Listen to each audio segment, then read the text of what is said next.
Order ചെയ്ത ഷവർമ കിട്ടാൻ വൈകിയതിന് ഹോട്ടലിലെ ജീവനക്കാർ ആക്രമിച്ച കേസിൽ 3 പേർ അറസ്റ്റിൽ.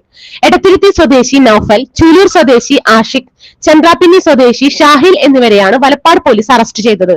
തൃപ്രയാർ എടമുട്ടത്തെ മല്ലൂസ് മക്കാനി ഹോട്ടലിലെ ജീവനക്കാരെയാണ് ഇവർ ആക്രമിച്ചത്. കഴിഞ്ഞ ദിവസം രാത്രിയോടെ ഹോട്ടലിലെത്തിയ പ്രതികൾ ഷവർമ ഓർഡർ ചെയ്തിരുന്നു. ഓർഡർ ചെയ്ത ഭക്ഷണം കിട്ടാൻ വൈകിയെന്ന് പറഞ്ഞ് പ്രതികൾ ഉടമയെയും ഹോട്ടലിലെ മറ്റ് ജീവനക്കാരെയും അസഭ്യം പറയുകയും ഭീഷണിപ്പെടുത്തുകയും തുടർന്ന് ആക്രമിച്ച് പരിക്കേൽപ്പിക്കുകയുമായിരുന്നു. സംഭവത്തിൽ ഹോട്ടൽ ഉടമ വലപ്പാട് സ്വദേശി മൂസിൻ നൽകിയ പരാതിയിൽ പോലീസ് രജിസ്റ്റർ ചെയ്ത കേസിലാണ് പ്രതികളെ അറസ്റ്റ് ചെയ്തത്.